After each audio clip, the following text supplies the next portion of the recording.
Thanks for joining in today's video. Today I want to talk about how to write an effective curriculum vitae. And each time a job is advertised or a position is advertised with any given company, you have to be aware that there are thousands of curriculum vitae that are submitted by people who want to be employed. There are millions of people out there who are unemployed and who are looking for jobs. And so having an effective CV is a very great strategy to land a dream job. And sometimes you want to be mindful that there are people who have gone to higher lengths, they've gone to greater heights to make sure that they can be well prepared for a job whenever it's advertised. And one of the things that I've seen people do is that they've crafted a very powerful CV, and it's always handy and it serves them well when there is an opportunity, in that they don't have to go down the road of writing one from afresh. They already have one which is ready to go. And so today I want to show you how you can craft a very effective CV and use it effectively to get a job. And so with this consciousness, being aware of the competition that is in the job market and what a CV can do for you, let's dive straight into our video today. So we're talking about how to write an effective CV. So I want to highlight a few things before we go actually into this. So one of the things is, what is a CV? So a CV provides a potential employer with quick summaries, or a summary or an overview of your experience. So it tells the employer who you are and what you've been able to achieve, what your experience is. It also tells the employer or potential employer about your background and skills. And this is to help the employer to decide if you are a good candidate for the position, if you are a good fit for the position at hand. So CVs or curriculum vitae are also often required as a part of a graduate or professional school application. So there are schools now that are requiring candidates or prospective students to submit curriculum vitae. So especially for graduate programs like master's degrees or doctorate degrees. So you should be ready to submit one if it's required at that point. So let's talk about some general guidelines when it comes to CVs. So first of all, when it comes to writing a CV, you have to understand that it's not just a science, it is an art. So the goal is not to force your content into a particular template, but you rather want to find a format or a style that highlights your strengths and your experiences more effectively and more clearly. The order and emphasis of your sections, the sections that are outlined in your CV, they're also going to reflect the priorities you're paying to the various things. So in essence, it's about how you want to frame your personality. It's about how you want to frame the things that you want to communicate to the potential employer. So you want to think about the format and think of a CV not just as a science, but it is essentially an art. So it's something that you can learn to do.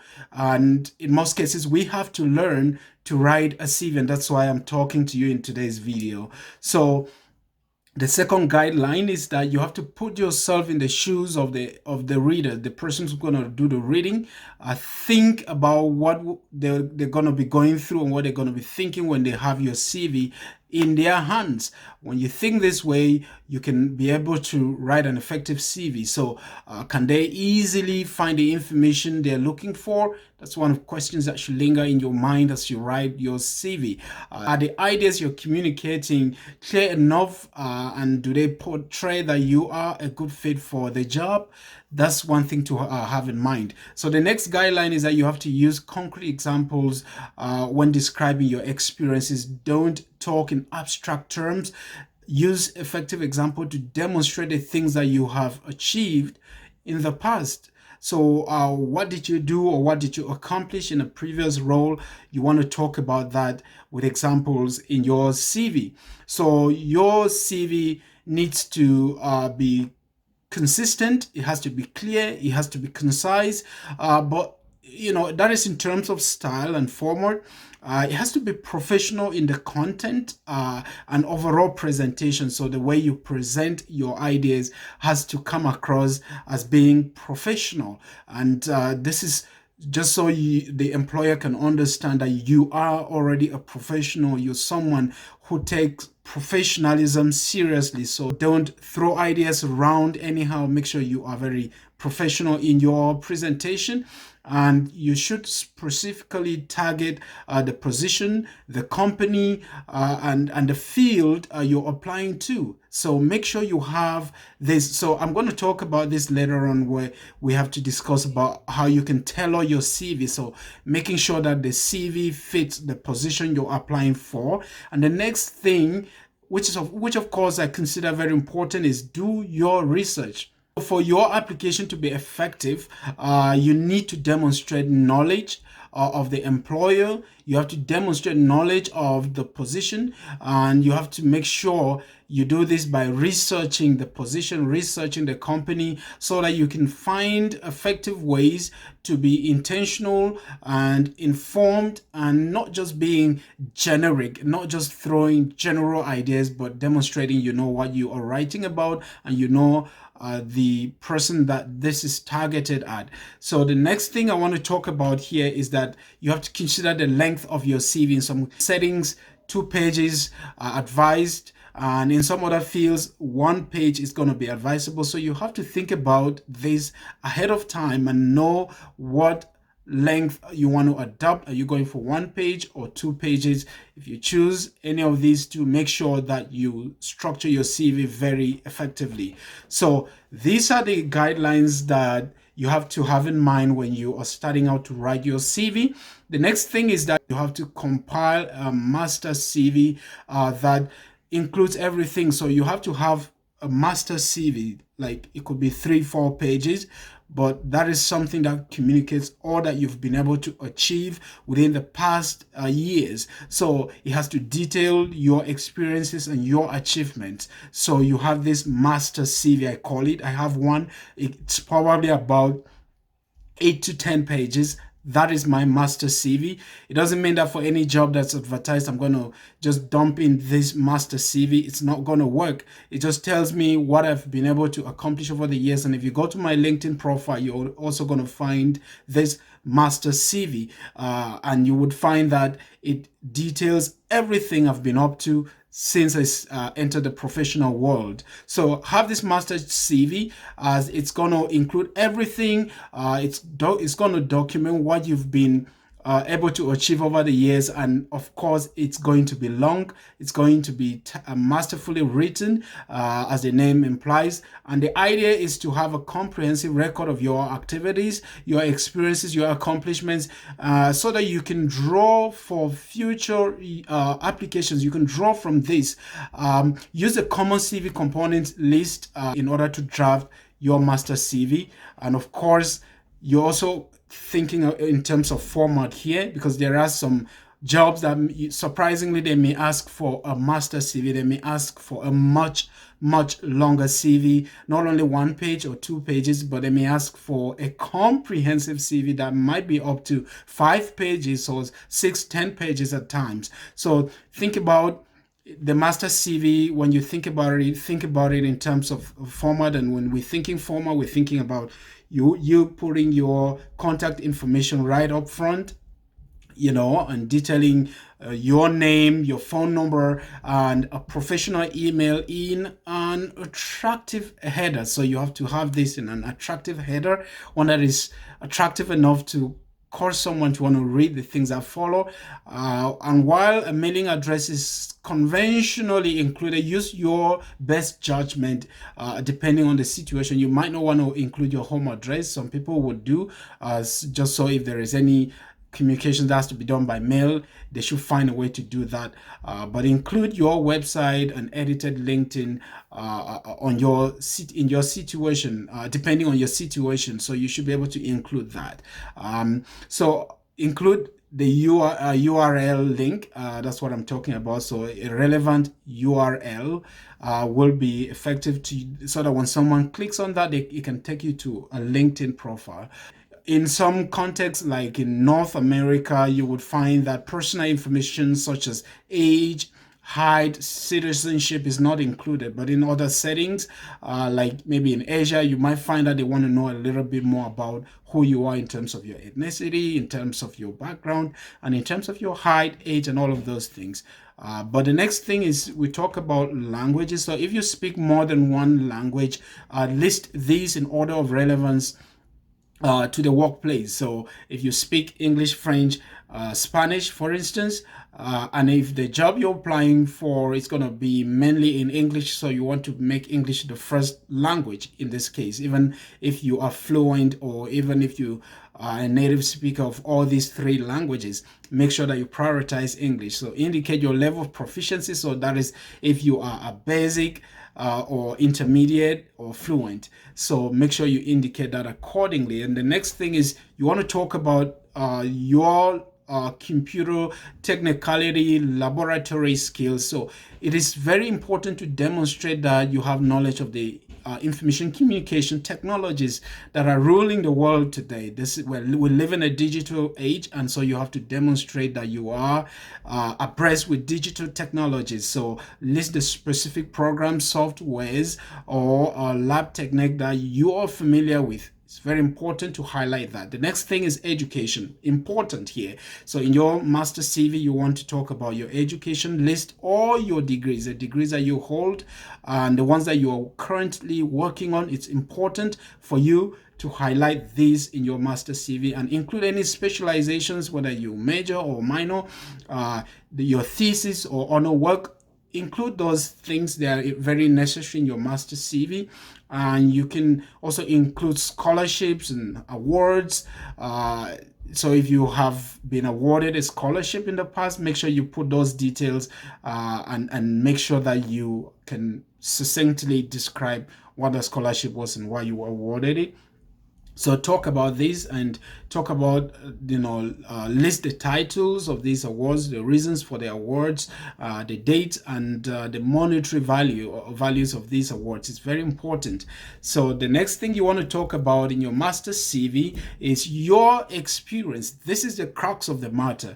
So there are many ways to organize this information. So early on, general information headings such as voluntary experience, work well. So you want to first of all start with maybe something general, which is voluntary experience. Talk about that and list all the organizations you've volunteered for and what you did and what you achieved very briefly. However, once you have more experience and want to highlight patterns, you have identified, you have to try to strategically use headers for experience sections or section in order to effectively incorporate key skills for the job description. So you have to be more specific. So a general option or general options may include work experience, voluntary experience, extracurricular experience, career-related experience. You may want to talk about additional experience as well.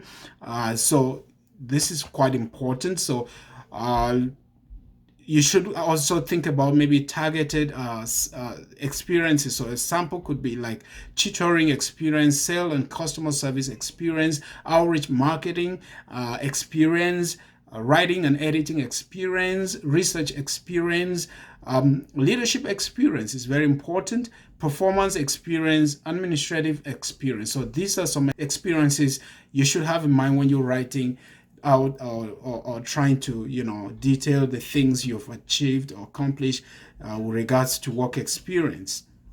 So certifications, affiliations, memberships, and additional training. This is also a very important part in your master's CV. So you want to list any additional certifications or active memberships you hold along with the dates. That is that for your general CV. And remember, that from this general CV, you're going to always be extrapolating. You can draw from this to have a more specific CV that targets a particular job or position that's been advertised, so that you are making it more relevant, and you're contextualizing your CV anytime you want to submit it to a potential or prospective employer.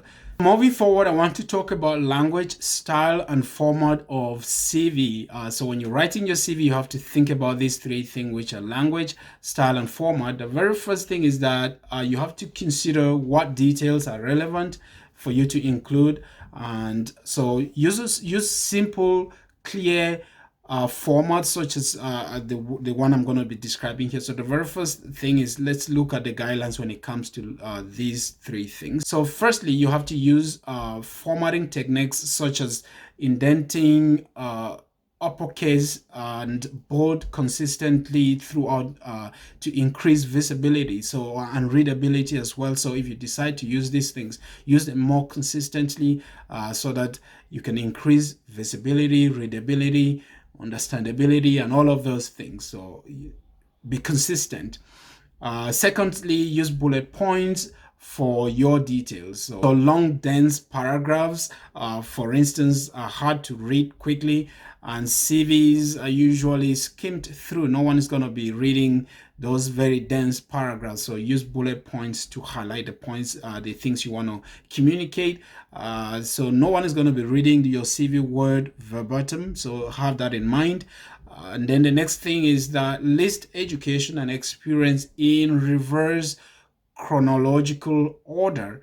And the reason for this is that you want to start with the most recent work experience or education experience, so that if they had to read anything, it should be the most recent one, because they're not going to read through the list. So if they were to read, for instance, the things that you've been up to, they shouldn't read that you had maybe your first degree in the year 2008. Meanwhile, the most current thing is your master's degree in the year 2020. That's the most recent thing that you should bring. So use the reverse chronological order in this sense when you're communicating your experience and your education experience, your work experience and education experiences. The very next thing, which of course is the fourth guideline when it comes to language, style, and format, is that simple, straightforward layouts, they tend to work best. And so avoid tables, boxes, and templates. So make sure that you are straightforward and communicating the things that you have to communicate, without using so many things mixed together, like tables, boxes, all of those. Limit the use of those things. So the next thing is that you have to ensure that your email address and your URL links are professional in tone. So make sure that those are well framed out, and you can include them when necessary. For instance, if you have links to your published articles, you should be able to use those effectively without making your work look dirty. And the next thing, which of course is very important, is that you have to proofread your CV carefully for typos, spelling mistakes, and poor grammar. Nothing's gonna be very upsetting as skimming through an email, and what is standing out is your typos, your errors, instead of your experiences that you're trying to communicate. So avoid a situation where your errors are standing out instead of the things you have to communicate. Describing your experiences is the next thing I want to talk about. So you have to aim for a factual, confident, professional tone, and avoid embellishment. So don't use technical language, and don't try to be so general. So use facts in order to communicate your experiences. So you should be factual, you should be professional. And the next thing is that use active skill based language. So your language should be active, and use language that demonstrate your skills effectively, and use specific examples, as we've said earlier on, to highlight your accomplishments. It's very helpful for you as an individual when you use those examples, and specific examples for that matter. So start each bullet with an action verb instead of using pronouns like I, we. So actively demonstrate what you have accomplished in the past. And of course, pay attention to verb tenses. It's very important when you're writing your CV. If you're no longer working somewhere, make sure that you're referring to those things using the past tense. So don't say, for instance, for instance, you're writing about a past experience. Maybe you worked as a communications manager and you are using language like I drafted speeches, wrote speeches, and organized press conferences. So you shouldn't use present tense if it's a past experience. So in this case, you should say I drafted, so not draft, or organized versus organized. So it should be past tense. And if you're currently working for the organization, it should be a present tense. So pay attention to your tenses. And the next guideline, of course, the last one for this section is that add a descriptor for clarity. If your title was volunteer or intern, so yeah, you could, for instance, say I was a volunteer tutor or administrative intern. So not just intern, but administrative intern or a volunteer tutor. So you're trying to describe what you did. So that's quite important. So the next thing we want to focus on now is on targeting your CV. It's very important. I've mentioned this by passing. So you have to keep the following things in mind to ensure your CV is specifically tailored for each application. So the very first thing is that you have to read the job description and research the organization to identify the key skills that are needed. So it's very important. So when you do this, it's going to help you to know how you want to tailor your CV.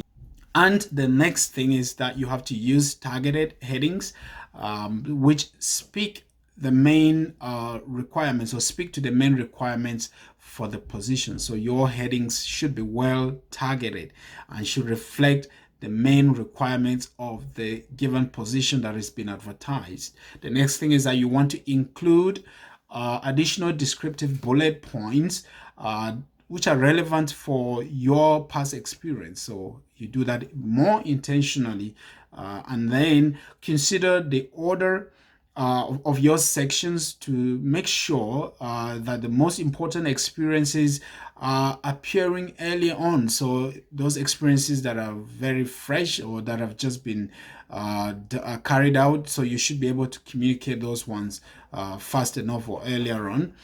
So those are some of the things. And when you do this, you are essentially making sure that your CV is not generic. Your CV is not too general, that your CV is specific to the position, your CV is targeted at a given position, and that your CV can be relevant to the position and in the context.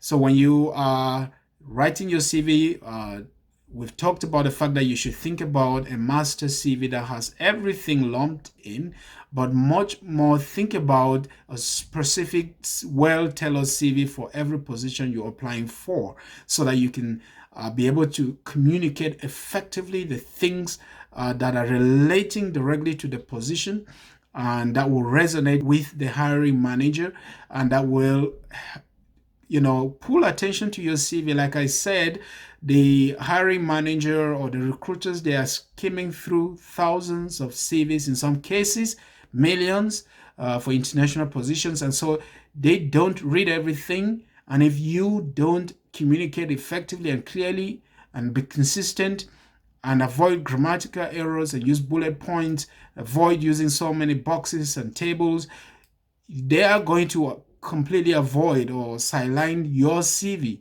So make sure that your CV is powerfully attractive and that your CV is distinctive and it stands out from all other CVs, and that when someone picks up whether 2 or 3 pages of your CV, there is something there that compels them to read from the way you have presented yourself, starting from the contact information, how you've presented that the languages you speak, your experiences, whether educational or work experiences, how you've communicated, your voluntary experiences, how you've communicated your technology skills, and all of those, they should stand out, and someone should be able to see the things without spending so much time on your CV. They should be able to identify why you are a better fit for the position.